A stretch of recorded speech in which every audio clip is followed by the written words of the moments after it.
కాళేశ్వరంపై రాజ్యసభలో రచ్చ జరిగింది. కాళేశ్వరం 1,00,000 కోట్ల అవినీతిపై బీజేపీ పెద్ద ఎత్తున విమర్శలు చేసింది.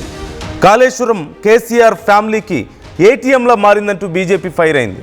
కాళేశ్వరంలో ఉపయోగం లేదని, కాళేశ్వరం వల్ల నివేదికలు కూడా చెప్పాయని, అయినా సరే బీఆర్ఎస్ వినిపించుకోలేదంటూ ఆరోపణలు చేశారు. కాళేశ్వరం ప్రాజెక్టుతో ఉపయోగం లేదంటూ కిషన్ రెడ్డి చాలా గట్టిగా చెప్పే ప్రయత్నం చేశారు. రేవంత్ కేసీఆర్ను జైలుకు పంపిస్తామన్నారు, కానీ ఇప్పటి వరకు ఎటువంటి చర్యలు తీసుకోలేదు అంటూ కూడా విమర్శించారు. కమిషన్ల కోసమే కాళేశ్వరం కట్టారు అంటూ బీజేపీ విమర్శలు చేస్తోంది.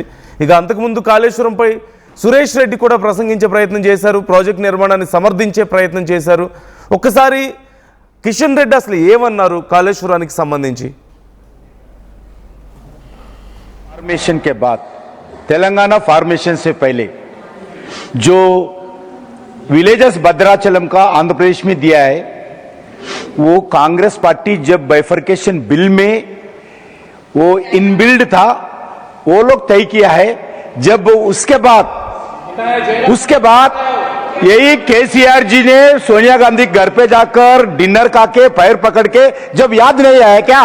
जब पूछना था क्यों नहीं पूछे? क्यों नहीं पूछे? जब आज क्यों पूछ रहे? आज जो बाइफर्केशन एक्ट के अंदर, बाइफर्केशन एक्ट के अंदर जो विलेजेस बिल में लड़ा, आप बोल रहे थे तो नहीं बोले. अब आप सोनिया गांधी का पैर पकड़ के आपसे बात किया है. जब आप बोले पूछा तो नहीं बोले. दूसरा विषय आप सुनिए. आज मैं पूछना चाहता हूँ कालेश्वरम का, कालेश्वरम का प्रोजेक्ट बिल्कुल मेडीगड्ढे जो है पूरा आज डूबे हैं. वो नहीं, डैम का जो कमिटी है ये लोग भी दिया है, काग रिपोर्ट में आया है, उसके द्वारा कोई फायदा नहीं हुआ है.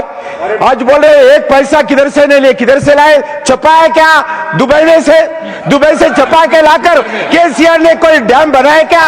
वो जनता का पैसा है, किसका घर का नहीं है? केसीआर का घर का नहीं है, टीआरएस पार्टी का नहीं है, वो जनता का पैसा है. केंद्र सरकार ने अलग अलग फाइनेंशियल इंस्टीट्यूशन से पैसा लेकर कालेश्वरम प्रोजेक्ट बनाया. बिल्कुल कालेश्वरम प्रोजेक्ट ना इंजीनियर्स को पूछा है, धन्यवाद, ना इंजीनियर्स को पूछा है, धन्यवाद, और एटीएम हो गया.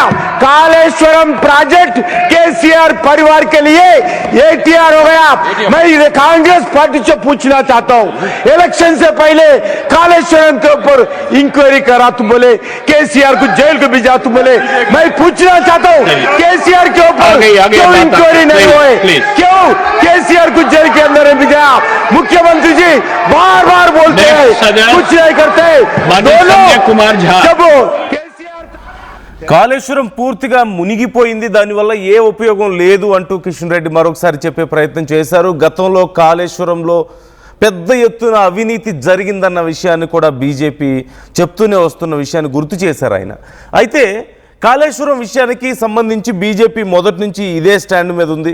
చాలా క్లియర్గా పెద్ద ఎత్తున అవినీతి జరుగుతోంది, బీఆర్ఎస్కు ఒక ఏటీఎం లాగా మారిపోయింది. ఒక రకంగా కాళేశ్వరం అవినీతిని కాంగ్రెస్ బీఆర్ఎస్ కలిసే చేశాయి. ఇప్పుడు కాంగ్రెస్ ప్రభుత్వం వచ్చిన తర్వాత కేసీఆర్ని అరెస్ట్ చేస్తామన్నారు, చర్యలు తీసుకుంటామన్నారు. మరి ఇంతవరకు ఏం జరిగింది అంటూ కూడా ప్రశ్నించారు. గతంలో కాంగ్రెస్ ప్రభుత్వంతో కేసీఆర్ లాలుచీ పడ్డారని కూడా ఆయన విమర్శించే ప్రయత్నం చేశారు. మనం చూస్తున్నాం. ఈ నేపథ్యంలో ఇప్పుడు కాళేశ్వరం ప్రాజెక్టు అంశాన్ని మరొకసారి తెర మీదకు తీసుకొచ్చారు. పార్లమెంట్లో చాలా పెద్ద ఎత్తున విమర్శలు చేసే ప్రయత్నం బీజేపీ నుంచి కనిపిస్తోంది. అయితే కాళేశ్వరం మేడిగడ్డలో పిల్లర్స్ కుంగిన విషయానికి సంబంధించి తర్వాత కమిషన్ వేయడం, విచారణ చేయడం, కేసీఆర్ ఒకసారి దీనికి సమాధానం చెప్పే ప్రయత్నం కూడా చేశారు. కాకపోతే ఆ తర్వాత అసలు ఏం జరుగుతుంది, ఇప్పుడు కాళేశ్వరం ప్రాజెక్టు విషయం ఏమైంది, ఇప్పటి వరకు ఏం జరిగింది అనేది బీజేపీ వేస్తున్న ప్రశ్న. ఇప్పటి వరకు ఎందుకు ఈ విషయంలో చర్యలు తీసుకోలేదు? ఎంతమందిని అరెస్ట్ చేశారు అక్కడ జరిగిన అవినీతి విషయంలో? లేదంటే ఈ కుంగినటువంటి పిల్లర్లకు ఎవరు రెస్పాన్సిబిలిటీ? అవినీతి జరిగిందని ఇన్ని ఆరోపణలు వస్తుంటే ఇన్ని రోజులుగా రాష్ట్ర ప్రభుత్వం ఎందుకు చర్యలు తీసుకోలేకపోయింది అని ఓ పక్క విమర్శిస్తుంటే, మరోవైపు కేంద్రం మీద కాంగ్రెస్ కూడా విమర్శిస్తున్నటువంటి తీరు మనం చూస్తూనే ఉన్నాం. కేంద్రం నుంచి కూడా వచ్చి ఇక్కడికి వచ్చి కమిషన్లో వచ్చి చెక్ చేసి వెళ్ళిపోయారు కదా, మరి ఏం చర్యలు తీసుకున్నారు? కేంద్రానికి బాధ్యత లేదా అన్నారు. అయితే మేమే కట్టుకున్నామని చెప్పి మరోవైపు కొంత బీఆర్ఎస్ నాయకులు సురేష్ రెడ్డి ఈ విషయం మీద సమర్థించే ప్రయత్నం చేసుకున్నారు. కాకపోతే బీఆర్ఎస్ ఖచ్చితంగా పూర్తి స్థాయిలో అవినీతికి పాల్పడింది. దీంట్లో రాష్ట్ర ప్రభుత్వం, కాంగ్రెస్ ప్రభుత్వం ఈ విషయంలో చర్యలు తీసుకోవడం విఫలమైంది అనే అంశాన్ని ప్రధానంగా ఇక్కడ లేవనెత్తున్నటువంటి పరిస్థితి మనకు కనిపిస్తుంది. 3 పిల్లల వరకు ఈ నేలలోకి కుంగిపోవడాన్ని మనం చూసాం. ఆ టైంలో ఆ ప్రాజెక్ట్ అంతా కూడా మొత్తం క్రాక్స్ రావడం, సపోర్ట్ సమస్యలు రావడం అవన్నీ మనం చూసాం. అయితే మొదట్లో దీనికి సంబంధించి ఎవరో పెద్ద శబ్దం వచ్చింది, ఆ టైంలో బాంబు పెట్టి పేల్చేసే ప్రయత్నం చేశారు అని చెప్పేసి అన్నారు. ఆ తర్వాత ఖచ్చితంగా ఎన్నికల మీద కూడా దీని ప్రభావం చాలా తీవ్రంగా కనిపించింది. ఎన్నికల ఫలితాల తర్వాత కాంగ్రెస్ గెలవడం, కాంగ్రెస్ ప్రభుత్వం ఈ విషయంలో చర్యలు తీసుకుంటామని చెప్పడం, వరుసగా కమిషన్ వేయడం, విచారణకు పిలవడం, ఇవన్నీ కూడా మనం చూసాం.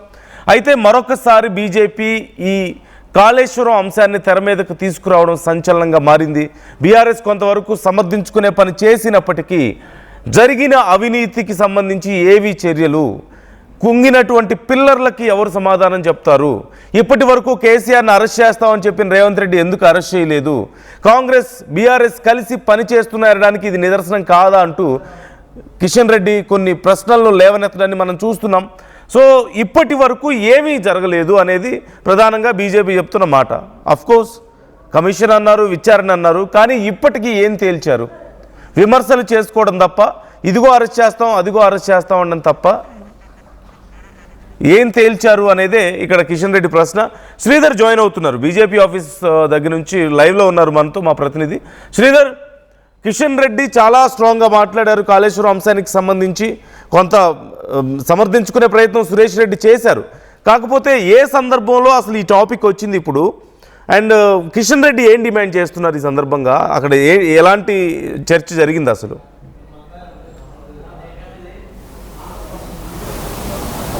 యానందు అటు పార్లమెంటుకు సంబంధించి ఉభయ సభలో జరుగుతున్నటువంటి చర్చల్లో భాగంగా కాళేశ్వరం మీద మొన్న అటు తెలంగాణకు సంబంధించినటువంటి రాజ్యసభ సభ్యులు లక్ష్మణ్ అడిగినటువంటి ప్రశ్నకు కూడా అటు ఇరిగేషన్ శాఖ మంత్రి కూడా మాట్లాడుతూ, సిఆర్ పాటిల్ కూడా మాట్లాడుతూ, తెలంగాణలో ఉన్నటువంటి కాళేశ్వరం ప్రాజెక్ట్ ఏదైతే ఉందో అది 1,00,000 కోట్లు పెట్టినప్పటికీ అది ఎక్కడ కూడా పనికి రాకుండా పోయిందంటూ కూడా ఆయన ప్రకటించడం, అటు రాజ్యసభలో ప్రకటించడం. అనంతరం కూడా అటు అమరావతికి సంబంధించినటువంటి అంశం మీద, అమరావతి రాజధాని బిల్లుకు సంబంధించి నిన్న కిషన్ రెడ్డి కూడా మాట్లాడుతూ దానిపైన కూడా ఒకవైపు ఆ బిల్లుకు మద్దతు ఇస్తూనే మరొక వైపు తెలంగాణకు సంబంధించిన అంశంలో కూడా అభివృద్ధి జరగలేదంటూ కాంగ్రెస్ ఎంపీలు కానివ్వండి, ఇతర ఎంపీలు చేసినటువంటి వ్యాఖ్యలు ఏవైతే ఉన్నాయో వాటికి కిషన్ రెడ్డి కౌంటర్ ఇస్తూ కూడా కొంత కాళేశ్వరం పైన కూడా మాట్లాడాల్సినటువంటి పరిస్థితి ఉంది. అందులో భాగంగా ఈరోజు సైతం కూడా అటు రాజ్యసభలో అటు బీఆర్ఎస్కు లోక్సభలో ప్రాతినిధ్యం లేదు, రాజ్యసభలో ఉంది కాబట్టి అక్కడ ఉన్నటువంటి వాళ్ళ పార్టీ యొక్క ఫ్లోర్ లీడర్ మాట్లాడుతూ కూడా కాళేశ్వరం మీద ప్రకటన అనేది కూడా సరైంది కాదు, కాళేశ్వరంకు సంబంధించి దాని నుంచి ఎన్నో ప్రయోజనాలు ఉన్నాయి, కాళేశ్వరం గట్టి కూడా 1,00,000 ఎకరాలకు నీళ్ళు ఇచ్చామనే విధంగా కూడా దాన్ని కొంత సమర్థించుకునేటువంటి ప్రాజెక్టుకు సంబంధించిన అంశాన్ని సమర్థించుకునే ప్రయత్నం చేశారు. వెంటనే కిషన్ రెడ్డికి సంబంధించి దాని మీద ఫైర్ అయ్యారు. కాళేశ్వరం అనేది కూడా పూర్తిగా బీఆర్ఎస్ 1,00,000 కోట్లను కూడా ఏటీఎంలో ఉపయోగించింది. ఏటీఎంలో ఉపయోగించడమే కాకుండా ఆ ప్రాజెక్టుతో చుక్క నీరు కూడా రాలేదు, 1,00,000 కోట్లు కూడా పూర్తిగా నీళ్లపాలైనాయి. అసలు కాళేశ్వరం విషయంలో కూడా ఒకవైపు ఇక్కడ ఉన్నటువంటి రాష్ట్ర ప్రభుత్వం అధికారం రాకముందు కాంగ్రెస్ వాళ్ళని జైల్లో పెడతాము, వాళ్ళకి జైలు గదులు కట్టిస్తాము, ఇట్లాంటి అంశాలు ఏవైతే ఉన్నాయో ఎక్కడ కూడా ముందుకు కదలలేదు అంటూ కూడా కొంత కిషన్ రెడ్డి ఫైర్ అయ్యారు. దీంతో ఒక్కసారిగా అలా మాట్లాడడం సరికాదంటూ కూడా కేఆర్ సురేష్ రెడ్డి మాట్లాడినటువంటి మాటలు ఏవైతే ఉన్నాయో అవి కొంత సరిదిద్దుకునేటువంటి ప్రయత్నం చేశారు. అయినప్పటికీ కూడా కిషన్ రెడ్డి వర్సెస్ కూడా ఒకవైపు బీఆర్ఎస్గా అక్కడ మారింది. పార్లమెంటు సంబంధించి కూడా ఒక్కసారిగా దద్దరిల్లిందని చెప్పొచ్చు. ఇప్పటికే ఒకవైపు చూడొచ్చున్నందు అటు కాళేశ్వరానికి సంబంధించిన అంశంలో మేడిగడ్డ కుంగిపోవడం ఏదైతే ఉందో దానికి సంబంధించి అటు సిబిఐకి కూడా అప్పచెప్తూ రాష్ట్ర ప్రభుత్వం నిర్ణయం తీసుకుంది. కానీ బీజేపీ మాత్రం అసలు ఎందుకు ముందుకు వెళ్ళడం లేదంటూ కాంగ్రెస్ ప్రశ్నిస్తుంటే ఒకటే చెప్తుంది, అసలు ప్రాజెక్టు మొత్తం 1,00,000కు పైగా కోట్లు జరిగితే ఒక్క మేడిగడ్డ సంబంధించినటువంటి అంశాన్ని ఏ విధంగా వస్తారు, ఇది పక్షపాతమే. ఒకవైపు బీఆర్ఎస్ సంబంధించి కూడా అటు కాంగ్రెస్ కూడా కొంత వాడుకుంటుంది. అందులో అక్కడ తిన్నటువంటి డబ్బులు ఏవైతే ఉన్నాయో వాటిని కూడా కొంత అటు కాంగ్రెస్ నేతలు సైతం కూడా అందులో వాటాలు తీసుకున్నారు, వాళ్ళని బెదిరిస్తున్నారు, రాజకీయంగా వాడుకునేందుకు కాంగ్రెస్ ప్రయత్నిస్తుంది అంటూ కూడా అటు బీజేపీ కూడా ఎప్పటికప్పుడు కౌంటర్ ఇస్తుంటే మాత్రం బీఆర్ఎస్ నేతలు సైతం ఎప్పటికప్పుడు కుంగిపోయినటువంటి ఆ మేడిగడ్డ ఏదైతుందో అక్కడ మరమ్మతులు చేయొచ్చు, కానీ కావాలని చెప్పి అటు బీఆర్ఎస్ అటు కాంగ్రెస్ రెండు కల్పితామని బ్లేమ్ చేసేందుకే అని చెప్పి చెప్తున్నటువంటి పరిస్థితి. దాదాపు ఆ కాంగ్రెస్ వచ్చి 2 సంవత్సరాలు దాటి 3 నెలలు దాటిపోతున్నప్పటికీ ఎందుకు చర్యలు తీసుకుంటారని ఒకవైపు అటు బీజేపీ ప్రశ్నిస్తుంటే, సిబిఐ కేసు ఏమైందని కాంగ్రెస్ ప్రశ్నిస్తుంది. ఇద్దరి వాదనలు కూడా బీఆర్ఎస్ తప్పుపడుతుంది. ఈ చర్చకు సంబంధించి గతంలో చూసాం ఎన్డీఎస్ఏకి సంబంధించినటువంటి రిపోర్ట్ మేడిగడ్డ కూలినప్పుడు వచ్చింది. ఆ ప్రాజెక్టుకు సంబంధించి కూడా పూర్తి స్థాయిలో ఎక్కడ కూడా పనికిరాదు. ఇక సుందిళ్ళకు సంబంధించి సుందిళ్ళ అన్నారం ఏవైతే ఆ బ్యారేజీలు సైతం ప్రమాదంలో ఉన్నాయి కాబట్టి ఈ ప్రాజెక్టే వేస్ట్ అంటూ కూడా అప్పుడు మేడిగడ్డ కుంగిపోయినప్పుడు కూడా ఇచ్చినటువంటి రిపోర్ట్ ఏదైతే ఉందో ఆ రిపోర్ట్ ఆధారంగానే సిబిఐకి ఇచ్చింది. కాబట్టి ఇటువంటి తరుణంలో అటు పార్లమెంట్లో జరిగినటువంటి చర్చల్లో భాగంగా మరొకసారి అటు అమరావతి బిల్లుకు సంబంధించిన అంశంలో తెలంగాణకు అన్యాయం జరుగుతుందంటూ తెలంగాణకు సంబంధించిన ఎంపీలు మాట్లాడుతుంటే, మరొక వైపు కౌంటర్ ఇస్తూనే కిషన్ రెడ్డి మాట్లాడినటువంటి మాటలు కానివ్వండి, మొన్న రాజ్యసభలో అటు రాజ్యసభ సభ్యులు తెలంగాణకు చెందినటువంటి వ్యక్తి ఎంపీ డాక్టర్ లక్ష్మణ్ అడిగినటువంటి క్వశ్చన్కు సిఆర్ పాటిల్ అటు ఇరిగేషన్ మినిస్టర్గా ఉన్నటువంటి సిఆర్ పాటిల్ ఇచ్చినటువంటి సమాధానం ఏదైతే ఉందో దానికి నిజంగా అటు బీఆర్ఎస్ నేతలకు కూడా గందరగోళం. ఒకవైపు ఇప్పటికీ తెలంగాణకు సంబంధించి కూడా రానున్నటువంటి రోజుల్లో జిహెచ్ఎంసీ ఎన్నికలు ఉన్నాయి, ఇంకోవైపు జడ్పీటీసీ ఎంపీటీసీ ఎన్నికలు ఉన్నాయి. కాబట్టి ఇటువంటి తరుణంలో డెఫినెట్గా అటు కాళేశ్వరం సంబంధించినటువంటి అంశం వస్తే మరొకసారి బీఆర్ఎస్కు కొంత నష్టం జరిగేటువంటి అవకాశాలు ఉంటాయినందు. కాబట్టి నిన్న కూడా బీఆర్ఎస్ నేతలు ఎప్పుడైతే సిఆర్ పాటిల్ అటు రాజ్యసభలో ప్రకటించారో వెంటనే బీఆర్ఎస్ నేతలు కూడా ఇట్లా మాట్లాడడం సరికాదు, ఆ ప్రాజెక్టుతో ఎంతో మేలు జరిగిందంటూ కూడా అటు మాజీ ఎంపీ వినోద్ మాట్లాడేటువంటి ప్రయత్నం చేశారు. కాబట్టి మొత్తం మీద ఓవరాల్గా అటు కాళేశ్వరం విషయంలో కిషన్ రెడ్డి క్లియర్ కట్గా ఒకవైపు అటు కాంగ్రెస్ను, ఎందుకంటే కాంగ్రెస్ ఎందుకు చర్యలు తీసుకుంటుంది, కాంగ్రెస్ వాళ్ళతోని లోపాయికార ఒప్పందం జరిగిందంటూ కూడా అటు కాంగ్రెస్ను టార్గెట్ చేస్తే, ఇంకోవైపు బీఆర్ఎస్ చేసినటువంటి అవినీతి ఏదైతే ఉందో 1,00,000 కోట్లు ఏటీఎంలో మారిందని గతంలో మోడీ కూడా మాట్లాడారు. ఎన్నికల ప్రచారం కూడా బీజేపీ నేతలు పెద్ద ఎత్తున ఇటువంటి ప్రచారం చేశారు. కాంగ్రెస్ సైతం కూడా ఇటువంటి వ్యాఖ్యలు చేసింది. కాబట్టి 2 పార్టీలను కూడా ఇరుగున పెట్టేందుకు కేంద్ర మంత్రి మాత్రం కిషన్ రెడ్డి పార్లమెంటు వేదిక కూడా ఈ 2 పార్టీల పైన ఆరోపణలు అయితే చేసుకున్నారు. ఆరోపణలు ప్రత్యారోపణలు కూడా ఒకవైపు పార్లమెంటు దద్దరిల్తుందని చెప్పొచ్చు. నందు right, thank you Sridhar, thanks for the details. మొత్తం మీద కాళేశ్వరం ప్రాజెక్టు అంశాన్ని బీజేపీ మరొకసారి పార్లమెంట్లో లేవనెత్తడం, కిషన్ రెడ్డి చాలా సీరియస్గా ఈ విషయానికి సంబంధించి కొన్ని కామెంట్స్ చేశారు. ఓవైపు కాంగ్రెస్ని మరోవైపు బీఆర్ఎస్ని ఇరకాటంలో పెట్టే ప్రయత్నం చేశారు. బీఆర్ఎస్ 1,00,000 కోట్ల అవినీతికి పాల్పడింది అంటూ ఓవైపు విమర్శిస్తూనే, గెలిస్తే మేము వచ్చి చర్యలు తీసుకుంటాం, మేము న్యాయం చేస్తామంటాం చెప్పి ఇప్పుడు వరకు ఏం చర్యలు తీసుకున్నారు అని చెప్పేసి ఇటు కాంగ్రెస్ను కూడా ప్రశ్నిస్తున్నారు. ఇద్దరూ లాలూచి పడ్డారు అని చెప్పి చేస్తున్నటువంటి విమర్శలు మనం చూస్తున్నాం. మరోవైపు బీఆర్ఎస్ కొంత డిఫెండ్ చేసుకునే ప్రయత్నం చేసినప్పటికీ కిషన్ రెడ్డి కామెంట్స్ చాలా చర్చనీయాంశంగా మారాయి. మీ అభిప్రాయాలు ఏంటి ఈ అంశానికి సంబంధించి కామెంట్ చేయండి.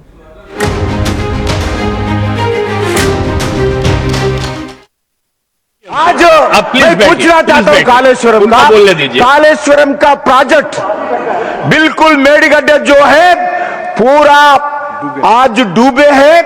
वो नहीं, डैम का जो कमिटी है ये लोग भी दिया है, काग रिपोर्ट में आया है, उसके द्वारा कोई फायदा नहीं हुआ है. आज बोल रहे एक पैसा किधर से नहीं लिए, किधर से लाए, छपा है क्या दुबई से छपा के लाकर केसीआर ने कोई डैम बनाया क्या? वो जनता का पैसा है, किसका घर का नहीं है, केसीआर का घर का नहीं है. TRS party state-of-the-art infrastructure, smart green campus, globally certified labs, KL deemed to be university.